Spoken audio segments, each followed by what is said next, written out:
জানো তো বন্ধুরা, আমি সেই কবে একটা পার্সেল অর্ডার করেছিলাম। তো আমার থেকে মনে হচ্ছে 1 মাস হয়ে গেছে, কিন্তু না, 1 মাস হয়নি, সেই 1 সপ্তাহে। আমি ভেবেছিলাম যে আমার পার্সেলটা আসবে না, কিন্তু না, কালকে দেখলাম ফোন করেছিল, কিন্তু আমি ফোনটা রিসিভ করতে পারিনি, তার জন্য বলতে পারছিলাম না।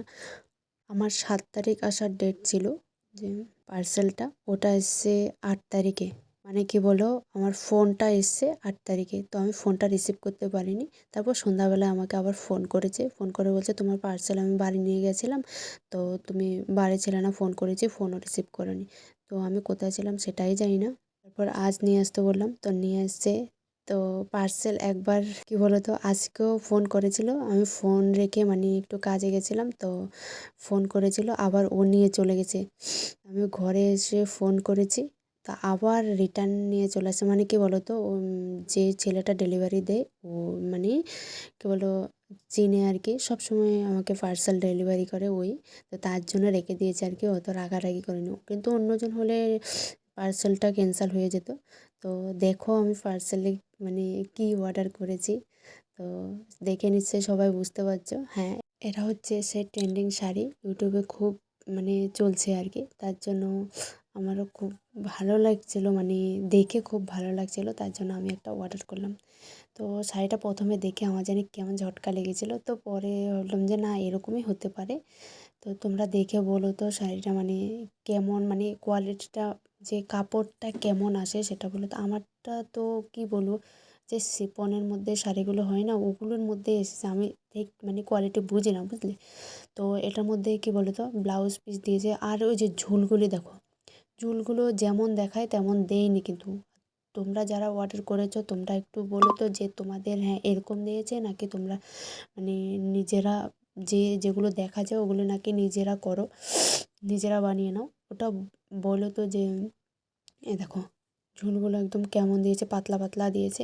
আর এমনিতে ধরো পাড়টা ঠিকই আছে, পাড়টা পছন্দ হয়েছে, আমার শাড়িটাও পছন্দ হয়েছে আর নিচের পাড়টা জানো তো, নিচের পাড়টাতে একদম পুরো তোমাদের যে সামনে যে তোমরা গুজবে, ওই গুজার জায়গাটাও যে নিচে যে থাকবে ওই জায়গাটা পর্যন্ত তোমাদের, দাঁড়াও তোমাদের দেখাচ্ছি। আর কি বলতো, কোনো দিন আমি যে পার্সেল কোনো দিন সেরকমভাবে কাউকে দেখাইনি, তো আজ প্রথম ভিডিওতে তুলে ধরলাম। তো শাড়িটা কেমন লাগছে, কেমন হয়েছে তোমরাও জানিও, তোমরা নিয়েছো যে কেমন মানে ভালো শাড়িটা, তো তোমরা একটু জানিও। আর এই দেখো পাড়টা, এই যে ব্লাউজ পিসটা যে দিয়েছে একদম ওটার সাথে ফিটিং করে দিয়েছে। পরে আমি কি বলো, এটা কেটে সেলাই করে নিয়েছি একটুখানি, শুধু মানে কি বলো, তোমার পায়ের নিচে যে থাকবে ওখান থেকে 1 বিঘা ছেড়ে আমি তারপরটা কেটে নিয়েছি। আর আমাকে পরলে কেমন লাগবে অবশ্যই জানিও তো। তো এখানে একটু ঢং করছিলাম আর কি, তোমাদের দেখাচ্ছিলাম যে কেমন লাগছে শাড়িটা, মানে আমি নিজে দেখছিলাম যে আমাকে শাড়িটা পরে কেমন লাগবে। তো অলরেডি শাড়িটা পরেও নিয়েছি। আজ হচ্ছে আমাদের এখানে রাম ঠাকুরের মন্দিরে উৎসব, একদিনে হয়, রোববার। তো ভেবেছিলাম যে সকাল থেকে যাব না, তো ভাই ভাই আর মা একটু চেলাচেলি করছিল, মা আর ভাই যাবে যেহেতু, তো বোনের জামাই মেজো জনা আসবে দিয়ে আসতে, তো তার জন্য মা বললো যেতে। তো রেডি হয়ে নিয়েছি, ভাবলাম যে এই শাড়িটা এসছে আজকে এই শাড়িটাই পরে নিই। তো ব্লাউজ আর কোনো ছিল না, ভেবেছিলাম পিঙ্ক কালার পরবো, তো পিঙ্ক কালারটা মানে পরে নিই আর কি, একটু পরে নিই এমনি। তো সাদা এটা পরে নিয়েছি, হোয়াইট কালারটা। তো শাড়ির সাথে বেশ ভালোই মানিয়েছে। তো আমাকে কেমন লাগছে আমি ঠিক নিজে বুঝতে পারছি না।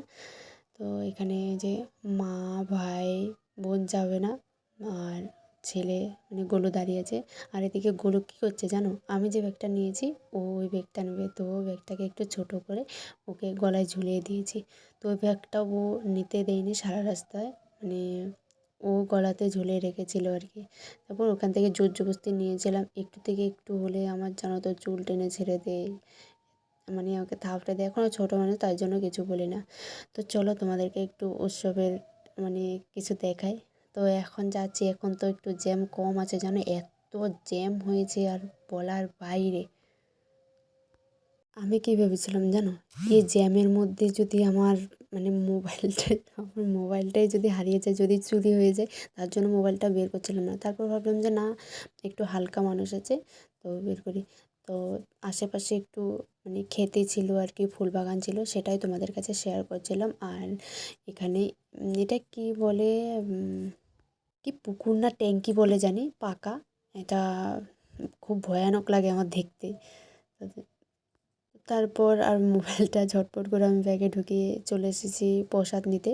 তো এই প্রসাদের এখানে ভীষণ জ্যাম। আমরাও বসেছি কি বলো তো, একটু দূরেই বসেছি ফাঁকা জায়গাতে। তো ভাই প্রসাদ নিয়ে এসেছিলো, তো আমি প্রসাদ নিয়ে নিয়েছি, বাবু আমরা প্রসাদ নিয়ে নিয়েছি। আর দেখো এবার রাত্রিবেলাতে আসার সময় কী জ্যাম, সেরকমভাবে তোমাদের সাথে কিছু শেয়ার করতে পারিনি। তো বন্ধুরা, ভিডিওটা যদি ভালো লাগে অবশ্যই লাইক কমেন্ট শেয়ার করো, সেরকমভাবে কিছু শেয়ার করতে পারিনি। তো এখন হচ্ছে আমাদের বাড়ি যাওয়ার পালা। তো আমরা বাড়ি যাই, তোমরা ভিডিওটা কন্টিনিউ করো। তো আমার চ্যানেলে যদি কেউ নতুন হয়ে থাকো, আমার চ্যানেলে নতুন ভিডিও দেখে থাকো, অবশ্যই চ্যানেলটি সাবস্ক্রাইব করে আমার পাশে থাকো। আর বাবুকে দেখো এখানে বেলুন কিনে দিয়েছে, বেলুনটা ফুটিয়ে দিয়েছে জানো।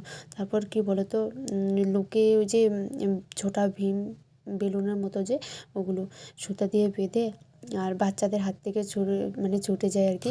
তো 3টা আজকে চলে গেছে একদম আকাশে। তো বাবু ওটাই দেখে মানে ওটা কেনার জন্য এগোচ্ছিলো। তারপর একটা কিনে নিয়ে আসলাম। তো সেটা তোমাদের কাছে শেয়ার করতে পারলাম না। এই বেলুনটা একদম কাউকে দিতে চাই না। বোন এসে জোর করে নিচ্ছিল আর কি, ওর ডান্ডি মান্ডি সব ভেঙে কী অবস্থা করছে দেখো। ও কাউকেই দেবে না। তো মা একটু দোকানে জিনিস নিতে গেছে, তার জন্য দাঁড়িয়ে আছি আর কি। তো এখন আমরা বাড়ি চলে আসবো। মানুষের কি দেখো কি অবস্থা, আমাদের শীতলা পূজায় মনে হচ্ছে এরকম মানুষ হয় না। তো বন্ধুরা, ভালো থেকো, সুস্থ থেকো, টাটা।